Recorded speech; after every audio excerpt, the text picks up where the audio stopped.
Sally kitchen. ഇന്നത്തെ recipe നല്ല സിമ്പിളായിട്ട് ചെയ്യാൻ പറ്റുന്ന ഒരു ബീഫ് ചില്ലിയുടെ റെസിപ്പിയാണ്. എന്തായാലും എല്ലാവർക്കും ഇഷ്ടപ്പെടും. അപ്പോൾ എങ്ങനെയാണ് ഇത് ഉണ്ടാക്കിയെടുക്കാൻ നോക്കാം. ആരെങ്കിലും ഈ ചാനൽ ആദ്യമായിട്ട് കാണുന്നുണ്ടെങ്കിൽ സബ്സ്ക്രൈബ് ചെയ്തിട്ടില്ല എന്നുണ്ടെങ്കിൽ ഈ ഒരു റെഡ് ബട്ടൺ പ്രസ് ചെയ്തിട്ട് ഒന്നങ്ങ് സബ്സ്ക്രൈബ് ചെയ്യുക. അപ്പോൾ ഇതുപോലൊരു ബെല്ലൈക്കൺ തെളിഞ്ഞു വരും. അതൊന്ന് ക്ലിക്ക് ചെയ്തിട്ട് ഓൾ എന്നുള്ള ഓപ്ഷൻ സെലക്ട് ചെയ്യണം, നോട്ടിഫിക്കേഷൻ കിട്ടാൻ വേണ്ടിയിട്ട്. അപ്പോൾ എങ്ങനെയാണ് ഈ ഒരു ഈസി ആയിട്ടുള്ള ചില്ലി ഉണ്ടാക്കിയെടുക്കാൻ നോക്കാം. അപ്പോൾ അത് ഉണ്ടാക്കിയെടുക്കാൻ വേണ്ടിയിട്ട് ഞാനൊരു 1/2 കിലോളം ബീഫ് എടുത്തിട്ടുണ്ട്. ബോണോട് കൂടിയിട്ടുള്ള ബീഫ് തന്നെയാണ് എടുത്തിട്ടുള്ളത്. ഞാനിപ്പോൾ ഇവിടെ നിന്നൊക്കെ വാങ്ങിക്കുന്നതുകൊണ്ട് ബോൺ ഒഴിവാക്കിയിട്ട് ചെയ്യുകയാണെങ്കിൽ ഒരു ടേസ്റ്റും ഉണ്ടാവില്ല. ബോൺ ഉണ്ടെങ്കിൽ മാത്രമേ നാട്ടിലൊക്കെ ഒരു ബീഫൊക്കെ കഴിക്കുന്ന ടേസ്റ്റ് ഉണ്ടാവൂ. നിങ്ങൾക്ക് നിങ്ങളുടെ ഇഷ്ടം പോലെ എടുക്കാം. ബോൺ ഒഴിവാക്കിയിട്ടാണെങ്കിൽ അങ്ങനെ എടുക്കാം, ബോണോട് കൂടിയിട്ടാണെങ്കിൽ ഒരു കുഴപ്പമില്ല. അപ്പോൾ ഞാനത് നല്ലോണം കഴുകി വൃത്തിയാക്കിയിട്ട് ഒരു കുക്കറിലേക്ക് ഇട്ടിട്ടുണ്ട്. ഇതിലേക്ക് നമുക്ക് ഇഞ്ചി, വെളുത്തുള്ളി, ചെറിയ ഉള്ളി അരച്ച പേസ്റ്റാണ് ചേർത്ത് കൊടുക്കേണ്ടത്. ഞാനൊരു 10 ചെറിയ ഉള്ളി, പിന്നെ ഒരു വലിയ പീസ് ഇഞ്ചിയും, പിന്നെ ഒരു ചെറിയ കുടം വെളുത്തുള്ളി, അതും നന്നായിട്ട് തോല് കളഞ്ഞിട്ട് മിക്സിയിലിട്ടൊന്ന് ചതച്ചെടുത്തതാണ് ചേർത്ത് കൊടുക്കുന്നത്. അപ്പോൾ 1 ടീസ്പൂൺ ഇപ്പം ചേർക്കുന്നുള്ളൂ. നമുക്ക് റോസ്റ്റ് ചെയ്തെടുക്കുമ്പോൾ കുറച്ച് അതിൽ ചേർക്കണം. കുറച്ച് കറിവേപ്പില, ഒരു 2 ടീസ്പൂണോളം മുളക് പൊടി, 1 ടീസ്പൂൺ മഞ്ഞൾപ്പൊടി ചേർക്കുന്നുണ്ട്. പിന്നെ ഞാനിതിലേക്ക് ഒരു 1/2 ടീസ്പൂണോളം പെരിഞ്ജീരകം പൊടിച്ചതാണ് ചേർക്കുന്നത്. അപ്പോൾ ഇത് ചേർക്കുന്നില്ല എന്നുണ്ടെങ്കിൽ നിങ്ങൾക്ക് ഗരം മസാല ചേർക്കാം. ഞാനിതിൽ ഗരം മസാല ചേർക്കുന്നില്ല. പിന്നെ 1 ടീസ്പൂൺ കുരുമുളക് പൊടി, ഒരു 1/2 ടീസ്പൂണോളം മല്ലിപ്പൊടി കൂടി ചേർക്കുന്നുണ്ട്. ആവശ്യത്തിനുള്ള ഉപ്പും കൂടി ചേർത്ത് കൊടുക്കാം. എന്നിട്ട് നമുക്ക് കൈവച്ചിട്ട് നന്നായിട്ട് തന്നെ മിക്സ് ചെയ്തെടുക്കണം. നമ്മളിത് വേവിക്കുമ്പോൾ വെള്ളമൊന്നും ചേർക്കുന്നില്ല. അപ്പോൾ മിക്സ് ചെയ്യുന്ന കൂട്ടത്തിൽ ഞാൻ 1 ടീസ്പൂൺ വെളിച്ചെണ്ണയും കൂടി ചേർത്ത് കൊടുക്കുന്നുണ്ട്. എന്നിട്ട് കൈവച്ചിട്ട് നന്നായിട്ടൊന്ന് മിക്സ് ചെയ്തെടുക്കുകയാണ്.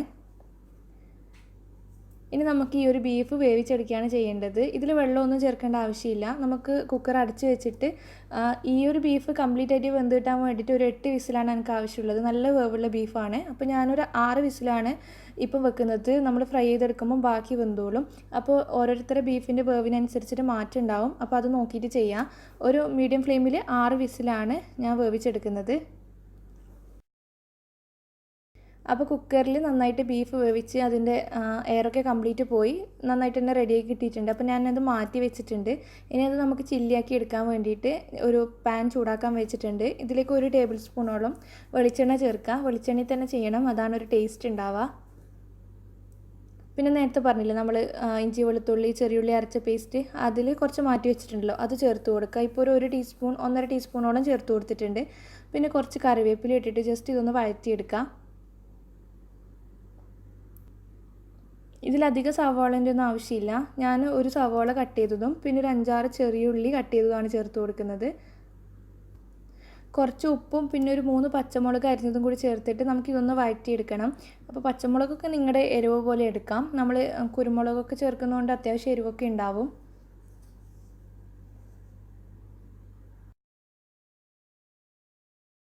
അപ്പോൾ ജസ്റ്റ് ഒന്ന് വഴന്ന് വന്നിട്ടുണ്ട്. ഇതിലേക്ക് 1 ടേബിൾ സ്പൂണോളം ടൊമാറ്റോ കെച്ചപ്പാണ് ചേർത്ത് കൊടുക്കുന്നത്. തക്കാളി ഇതിലേക്ക് ചേർക്കുന്നില്ല. അതൊന്ന് മിക്സ് ചെയ്തെടുക്കാം. ഇതിലേക്ക് ഇനി നമ്മൾ നേരത്തെ വേവിച്ച് മാറ്റി വെച്ച ബീഫ് ഉണ്ടല്ലോ, അതാണ് ചേർത്ത് കൊടുക്കേണ്ടത്. അപ്പം ബീഫിൽ നിന്ന് റിലീസായ വെള്ളമാണിത്. വെള്ളത്തോടെ തന്നെ ചേർത്ത് കൊടുക്കണം. വെള്ളം നമ്മൾ വറ്റിച്ചെടുക്കുന്നുണ്ട്. ഇനി നമുക്കിതൊന്ന് വറ്റിച്ചിട്ട് നല്ല ഫ്രൈ ആക്കി എടുക്കുകയാണ് ചെയ്യേണ്ടത്. അപ്പോൾ ഇതുപോലത്തെ ഒരു പരന്ന ഫ്രൈ പാനിൽ ചെയ്യുകയാണെങ്കിൽ പെട്ടെന്ന് തന്നെ റെഡിയാക്കി കിട്ടും. നിങ്ങൾക്ക് ഗ്രേവി വേണമെങ്കിൽ നന്നായിട്ട് അങ്ങ് വറ്റിച്ചെടുക്കേണ്ട ആവശ്യമില്ല. ഞാൻ കുറച്ച് ഡ്രൈ ആയിട്ടാണ് ചെയ്യുന്നത്. അപ്പോൾ അത്യാവശ്യം വെള്ളമൊക്കെ വറ്റിയിട്ട് റെഡിയായി കിട്ടുമ്പോൾ ഇതിലേക്ക് 1 ടീസ്പൂണോളം വറ്റൽമുളക് പൊടിച്ചതാണ് ചേർത്ത് കൊടുക്കുന്നത്, ചില്ലി ഫ്ലേക്സ്. പിന്നെ കുറച്ച് വെളിച്ചെണ്ണയും കൂടി ഒഴിച്ചു കൊടുക്കുന്നുണ്ട്. ഒന്നങ്ങ് സ്പ്രിങ്കിൾ ചെയ്ത് കൊടുത്താൽ മതി, നല്ലൊന്ന് റോസ്റ്റായി കിട്ടാൻ വേണ്ടിയിട്ടാണ്.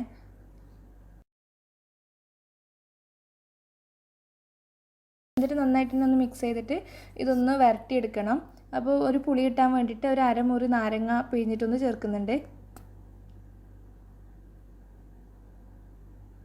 അപ്പോൾ ഇപ്പോൾ അത്യാവശ്യം നമ്മുടെ ബീഫ് കറി പോലെയാണ് ഉള്ളത്. ഇങ്ങനെ വേണമെങ്കിൽ നിങ്ങൾക്ക് ഇങ്ങനെ എടുക്കാം.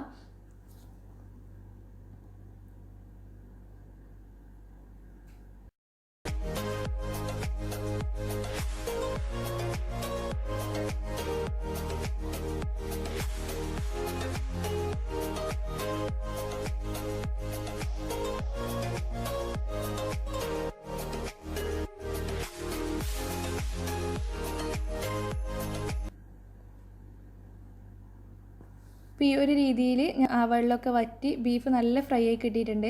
ആ എണ്ണയൊക്കെ ഇതുപോലെ തെളിഞ്ഞ് വരും നന്നായിട്ട് റെഡിയായി കിട്ടുമ്പോൾ. അപ്പോൾ ഇത്രയേ ഉള്ളൂ, നമ്മുടെ ബീഫ് ഫ്രൈ ഇവിടെ റെഡി ആയിട്ടുണ്ട്.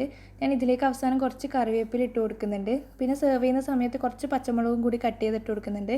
അപ്പോൾ അതൊക്കെ നിങ്ങളുടെ ഇഷ്ടം. അപ്പോൾ ബീഫൊക്കെ ഉണ്ടെന്നുണ്ടെങ്കിൽ ഒന്ന് ട്രൈ ചെയ്ത് നോക്കാം. നല്ല എളുപ്പമാണല്ലോ ഉണ്ടാക്കിയെടുക്കാൻ വേണ്ടിയിട്ട്. അപ്പോൾ വീഡിയോ ഇഷ്ടപ്പെടുകയാണെങ്കിൽ ലൈക്ക് ചെയ്യാനും ഷെയർ ചെയ്യാനും മറക്കരുത്. താങ്ക്